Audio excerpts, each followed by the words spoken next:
A Course in What? with Cynthia Morgan. Hey, course friends. Welcome to A Course in What? I'm Cynthia Morgan, and this is a podcast in which I read and discuss the text of A Course in Miracles. And this is podcast episode number 17. We are on chapter 2 in the reading of the text, the separation and the atonement, and section 5, the function of the miracle worker. And I'm just going to go right into reading today because this section is 3 times as long as the previous section. So I'll be breaking it up into 3 different podcast episodes. It's actually broken up in the book into 2 sections. The first part is this function of the miracle worker. And then if you turn the page, on page 27, there's a section A, special principles of miracle workers. And because this first part is twice as long as some of the other sections that we're reading, I'm just going to break up this text and read the first 5 paragraphs today, and then we'll do the last 5 paragraphs for episode 18 next week. So the title of this section, The Function of the Miracle Worker. Unlike a miracle worker that we think of as someone who does things in the physical world, like healing the sick, turning water into wine, etc., the miracle worker in A Course in Miracles is someone who shifts his or her perception from fear to love, from the ego's perception of separation to the Holy Spirit's vision of oneness, specifically through forgiveness. And in doing so, that person heals the world, so to speak, because they heal their mind of guilt, and thus they help others to heal their minds as well, because there's really only one of us here. So a miracle worker, once again, has to do with the mind and not the physical world. All right, so paragraph 1, sentence 1. Before miracle workers are ready to undertake their function in this world, it is essential that they fully understand the fear of release.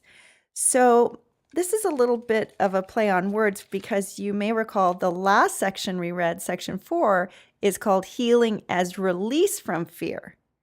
And here Jesus is saying that before miracle workers are ready, they have to understand the fear of release.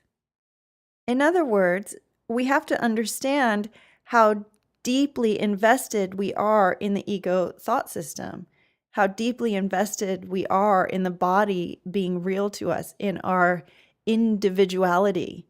People would rather stay in their illness or wrong-minded perceptions than to heal. And that includes us. So we have to understand how heavily immersed we are in the ego thought system of sin, guilt, and fear, and how immersed other people are. We would rather hold on to our specialness, that individuality, than let it go. Also, the fear of release is the fear of forgiveness, because forgiveness is the tool that helps us to release. 2. Otherwise, they may unwittingly foster the belief that release is imprisonment, a belief that is already very prevalent. People, including us, are afraid to heal. To the ego, sickness is freedom. It's freedom from the wrath of a vengeful God, vengeful for us having left him. So freedom from guilt, it keeps us rooted in our body. And our sickness becomes like a get out of jail free card. We get a free pass from the punishment from God because we're already suffering. We're already sick. If I'm already suffering in pain or sickness, then I won't be punished. And I'm not just talking about sickness like cancer, diseases and such. This means any wrong-minded sickness like colds and flus and depression. We've all done this. And in most cases, it's very unconscious. So release as imprisonment means release seems like a trap. And also this is saying that to the ego, forgiveness is imprisonment. It's a statement of weakness. If I forgive you, I'm giving you power. You then have power over me. Forgiveness to the ego makes you vulnerable. It makes you weak. 3. This misperception arises in turn from the belief that harm can be limited to the body. Now, this is just a way of saying that we believe the body has creative ability, But the body, you may recall, is just an effect of the mind. The real harm is in the mind, the guilt and the fear. 4. That is because of the underlying fear that the mind can hurt itself. The underlying fear that the ego is real.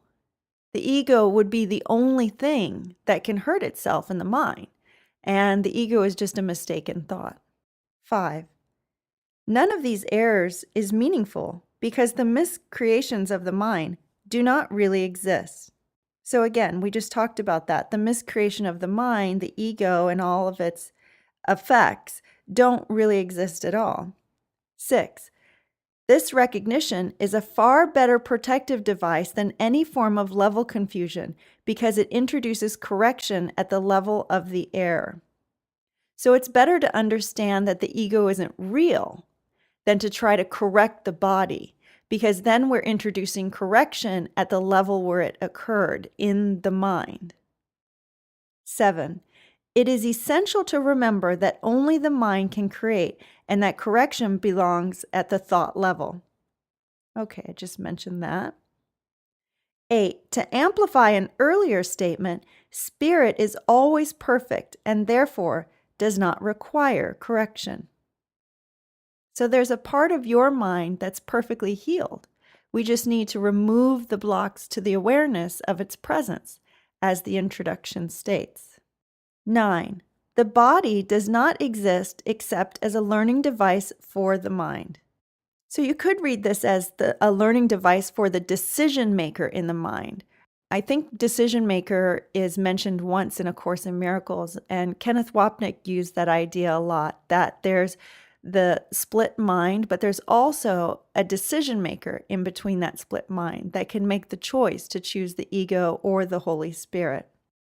So the body does not exist except as a learning device for the decision maker to choose the true creative power, which is the right-mindedness. The body doesn't have any creative potential, and we already talked about how the body is simply an effect. And this doesn't mean that we don't take care of the body. I see the body as a house or an apartment that I'm renting. It's not my permanent home, but while I perceive that I'm in it, I need to take good care of it. The body needs certain things to function optimally. No one is denying that. We need air and water and food, etc., clothing.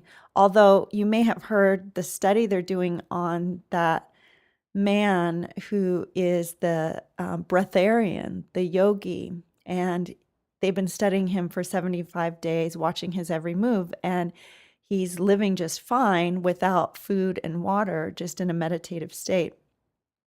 So clearly we need air, but ultimately he proves that we don't even need food or water. But the body from where we're sitting is literally is in need of all kinds of things. The body doesn't exist in eternity, in reality with a capital R, but it exists here in the dream. It exists as a learning device for our mind. 10. This learning device is not subject to errors of its own because it cannot create. And that's that level confusion. Most people think that the body creates. But again, it's the mind that's creating the dream in which the body appears. 11. It is obvious then that inducing the mind to give up its miscreations is the only application of creative ability that is truly meaningful. At one point, Jesus says, "Don't ask me to heal your body, ask to have your thoughts healed, because the body isn't real. That is your miscreation. Inducing the mind to give up the ego thought system is the only meaningful creative use of your mind." Paragraph 2. Magic is the mindless or the miscreative use of mind. Okay, so you may recall in the section before this, Healing as Release from Fear, if you turn back to paragraph 2, sentence 7 and 8, physical illness represents a belief in magic.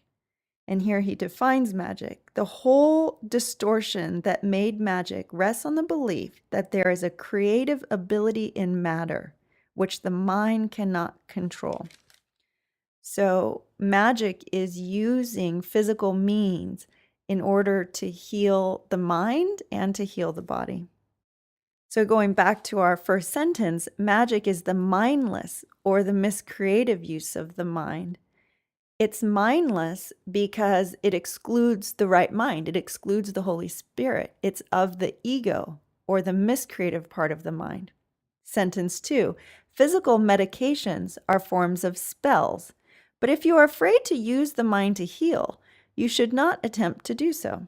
So physical medications are forms of spells because it's like they cast a spell over our mind. It's like a veil of illusion that's drawn over us. And again, we then attribute the healing to that thing in and of itself. And we talked about this a lot in the last episode. If you are afraid to use the mind to heal, you should not attempt to do so. Most people need magic at some point or another along their journey. And again, it's not evil to use magical means. It's, in fact, very necessary, but also recognizing that they are a form of spell, that the true creative ability is the power of your thinking, the power of your mind. 3, the very fact that you are afraid makes your mind vulnerable to miscreation. Only a healed mind is invulnerable. So if there's fear in your mind, then you are still prone to making wrong-minded decisions. And he's saying it's better for you to just take the pill. 4, you are therefore likely to misunderstand any healing that might occur, and because egocentricity and fear usually occur together, you may be unable to accept the real source of the healing. The real source is God, and all healing comes from God. So ego and fear go together. If we perform a miracle and create a healing, it might make us more egocentric and think that this power comes from us rather than from God. 5, under these conditions, it is safer for you to rely temporarily on physical healing devices because you cannot misperceive them as your own creations. So you're not going to think you created the healing of the headache if you take an aspirin. You're going to attribute it to the pill, which Jesus says is actually better than if your ego uses your mind's creative ability to make you more egocentric. So there's nothing wrong with understanding that you use the power of your mind to heal the headache. But again, if it makes you more egocentric, if it produces these ideas of grandeur within you, then it's actually keeping you more stuck in everybody else. 6, as long as your sense of vulnerability persists, you should not attempt to perform miracles. So as long as we are vulnerable to the ego's thought system, to the ego's sin, guilt, and fear, we shouldn't attempt to perform miracles. And when it comes to healing and performing miracles, it's a very unique individual process. Only you know where you are along your own enlightenment journey. You know if you're using something for your ego or using it for spirit. You know if there's fear in your mind that could block your healing or the healing of others. You know if you're ready to use a miracle to heal or not. There's no black and white answer. It's different for everyone at different times. Paragraph 3. Sentence 1, I have already said that miracles are expressions of miracle-mindedness, and miracle-mindedness means right-mindedness.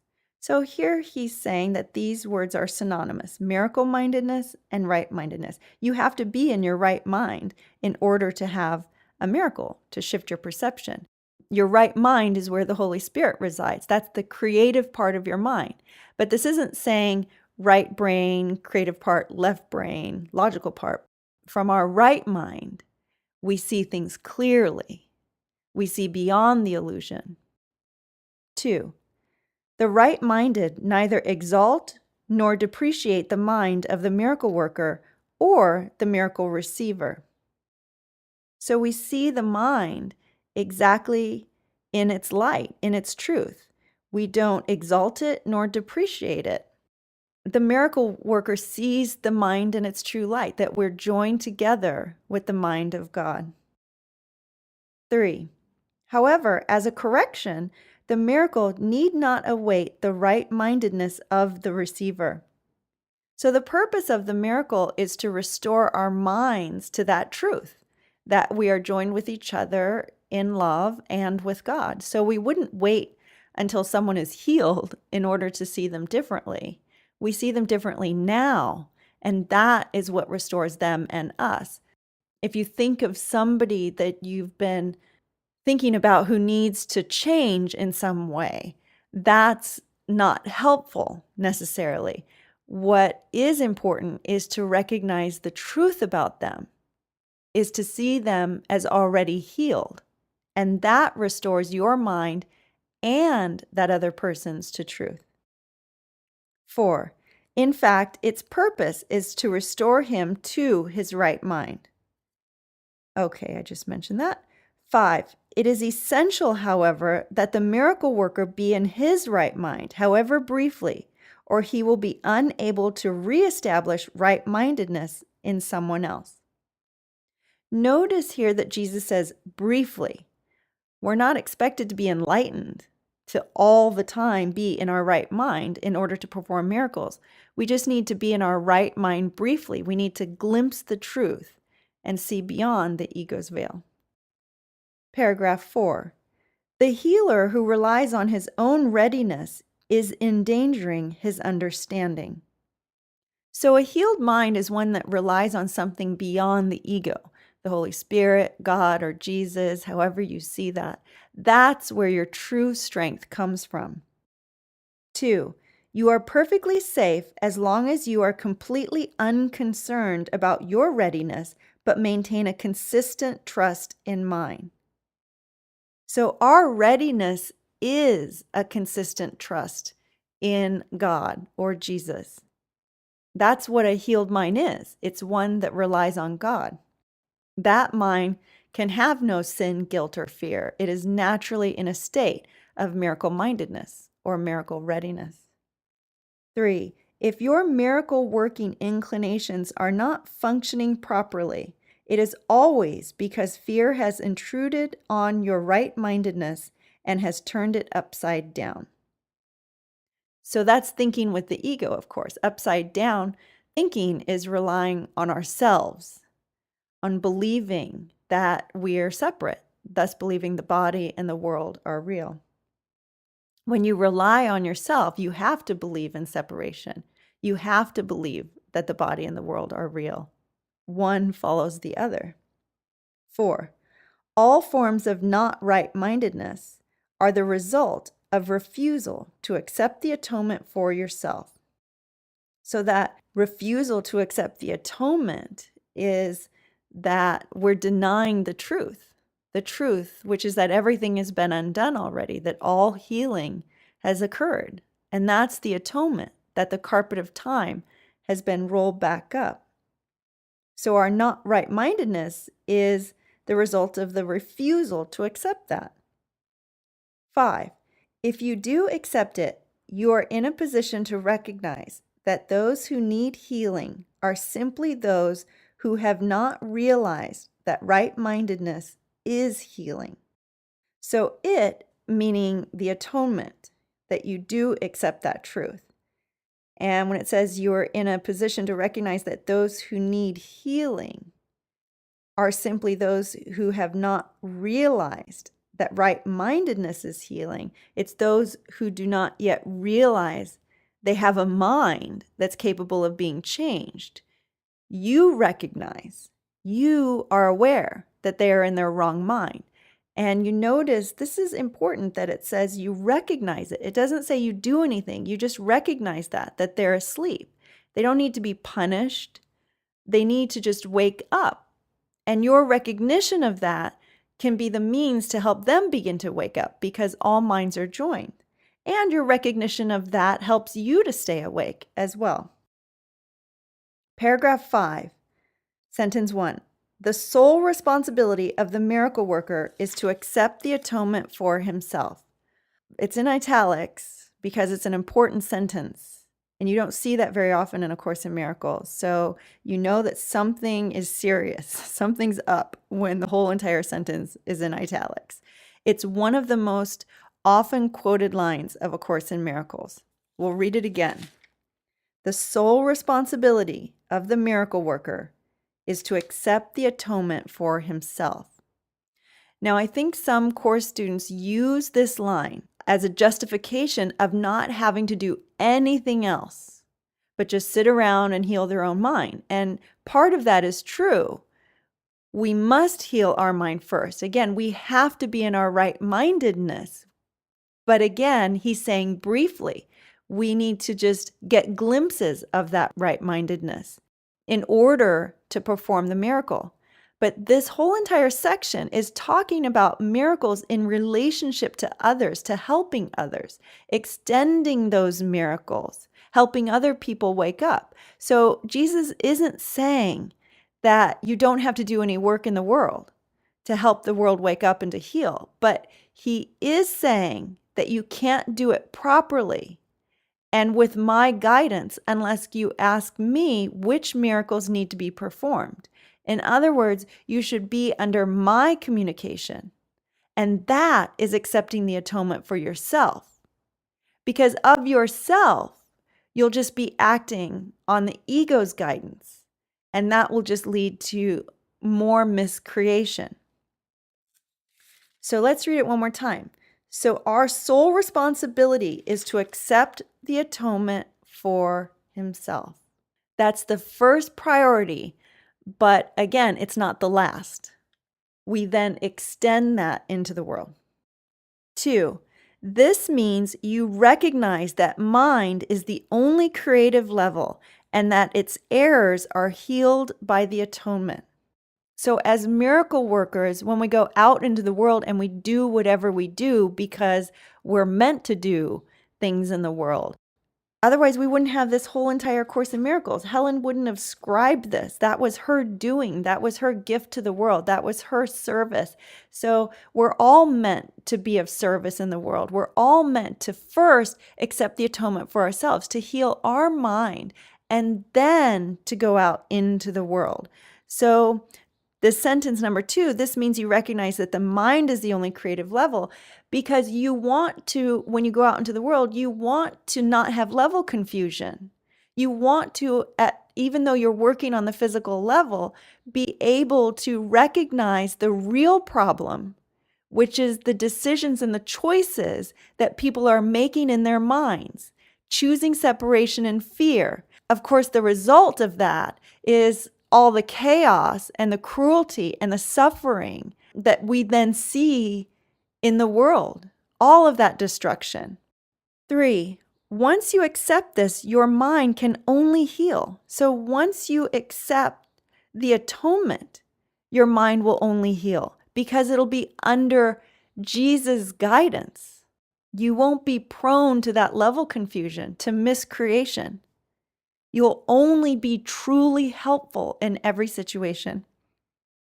4, by denying your mind any destructive potential and reinstating its purely constructive powers, you place yourself in a position to undo the level confusion of others.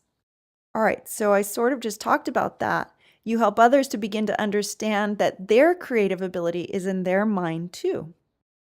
5, the message you then give to them is the truth that their minds are similarly constructive and their miscreations cannot hurt them.